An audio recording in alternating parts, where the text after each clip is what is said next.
And those are the words of, I think, Beyonce. You won't break our soul.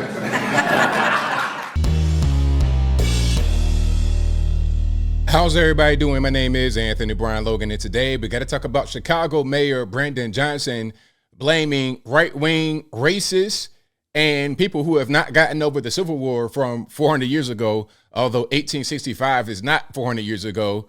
We'll talk about that in a minute. And he also has a brand new plan to house migrants. Now, before we get into the videos, let's back up a little bit here. We all know about the migrant crisis from the southern border. We're having thousands upon thousands upon thousands of so-called migrants and asylum seekers every day coming to the border and getting across unfettered.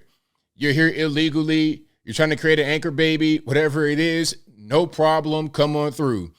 And the issue with certain cities and states like Chicago, Illinois, New York, California, etc., they have marketed themselves as sanctuary cities and sanctuary states, which means if you are not here legally, if you're not a citizen, you're not going to be deported. So you can go to Chicago, go to New York, do whatever you want to do. You can work, maybe even vote at a certain point in time. Mayor Johnson wants to blame other people aside from himself and his governor when really it's his fault. And his predecessor, Lori Lightfoot, it's her fault. It's a governor, Pritzker, it's his fault. They want to blame everybody else other than themselves. Zero accountability. Now, before I go any further into it, let's get into a couple of videos. First, we're going to play the one from the very beginning where he quoted the illustrious Beyonce. Then we're going to get into what he wants to do as far as where to house all these people. And if you want to see both of these videos and the articles, links will be in the description. If you're on IG, visit the link in the bio, go to the corresponding article on the website. But without further ado, let's go ahead and roll it. Those are the words of, I think, Beyonce. You won't break our soul. Everyone knows that the right-wing extremism in this country has targeted democratically ran cities. And quite frankly, they've been very intentional about going after democratically ran cities that are led by people of color. But wait a minute. Okay, so who's targeting y'all? How are you being targeted? You guys market yourselves as sanctuary cities and sanctuary states. So if you're getting a bunch of these migrants coming to your city and state, isn't that what you want? How is it the fault of right-wing people when you advertise yourself as a place for these people to come? It doesn't make any sense. You're not having, there's zero accountability here. That's what's going on. And their whole motivation is to create disruption and chaos, because that's what that particular party has been about. Right, this is the same political party that did not want to accept that President Obama was actually an American. Let's pause right there. Now, the whole thing about Obama not being an American, Obama being a foreign national, I remember 2008 very well. I was a young man, 23, 24 years old, wanting Obama to win his very first election. And I remember being upset at that particular rumor. And I was upset with Hillary Clinton because her campaign started it, as far as I remember. If I'm wrong, y'all correct me in the comments. Hillary Clinton started that rumor because, remember, she was going up against him trying to get the nomination from the Democratic Party. That came from her camp, not from Donald Trump.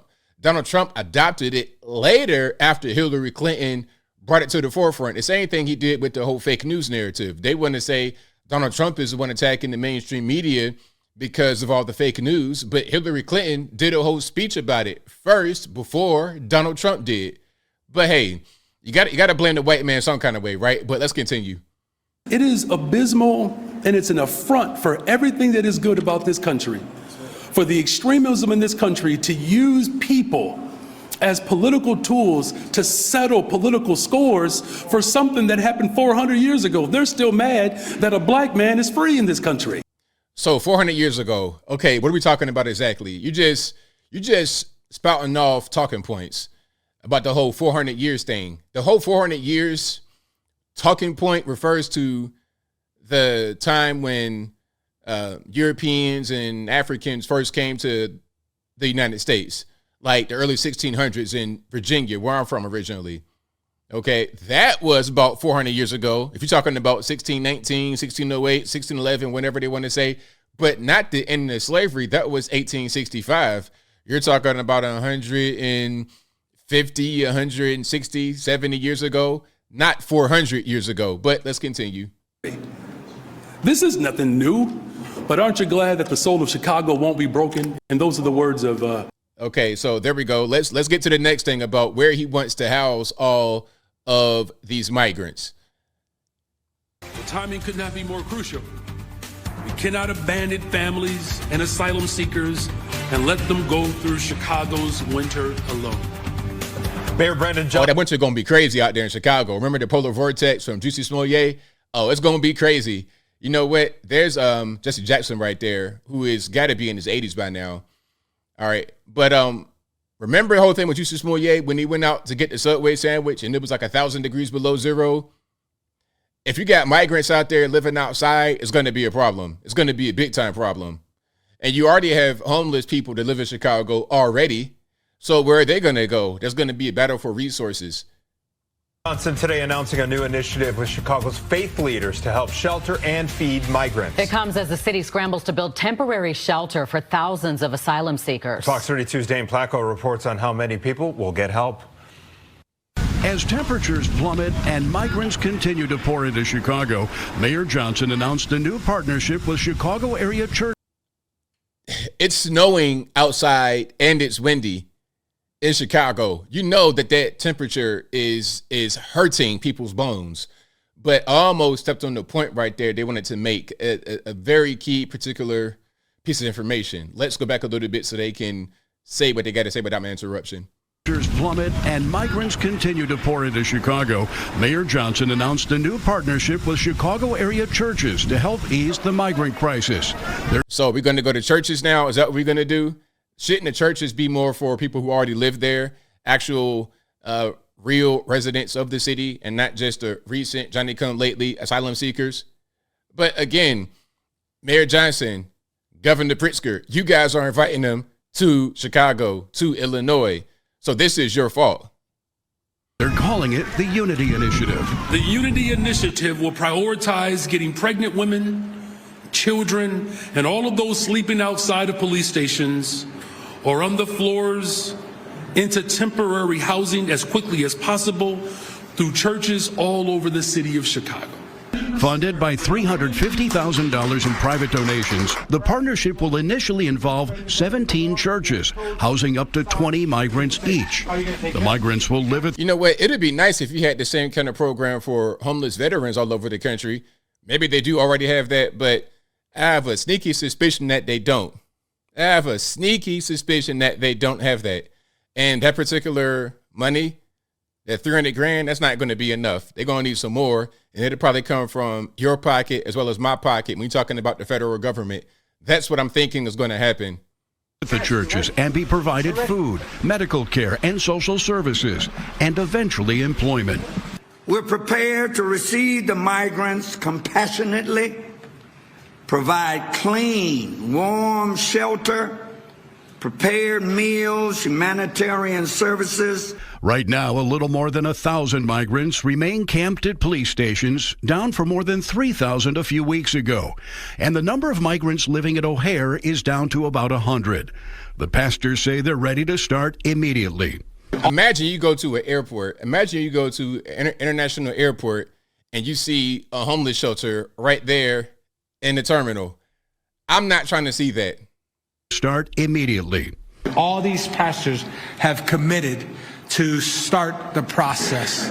So boots on the ground starting tomorrow, and we're going to start filling them up. The mayor also responded to criticism from residents of Brighton Park, who say there's been a lack of transparency about plans to build a huge migrant camp on an empty lot. We're not going to break away from our value system because right-wing extremism is sowing seeds of discord in this city. Construction at that site is expected to begin tomorrow. So I guess Chicago is mega country, according to Mayor Johnson. Right-wing extremism sowing seeds of discord in Chicago. Really? Is that what's going on in a place that's 90% Democrat voting? Come on, man. What are we talking about?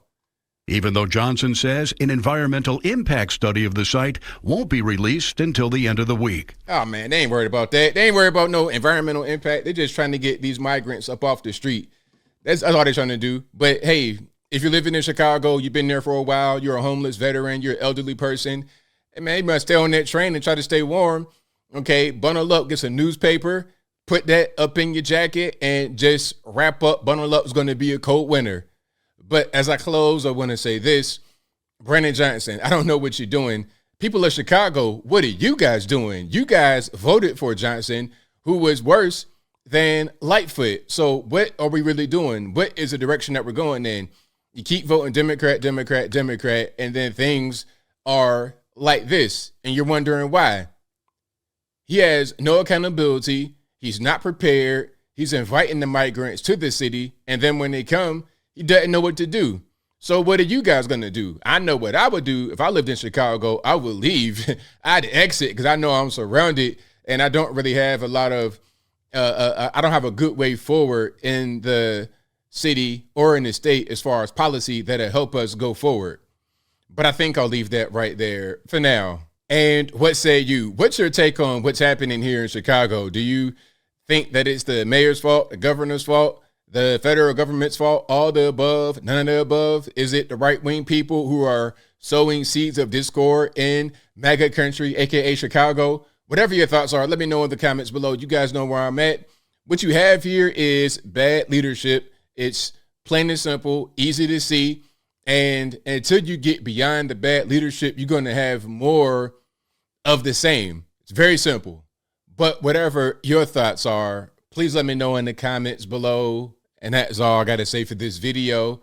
If you like what you heard, please comment, rate, share, and subscribe.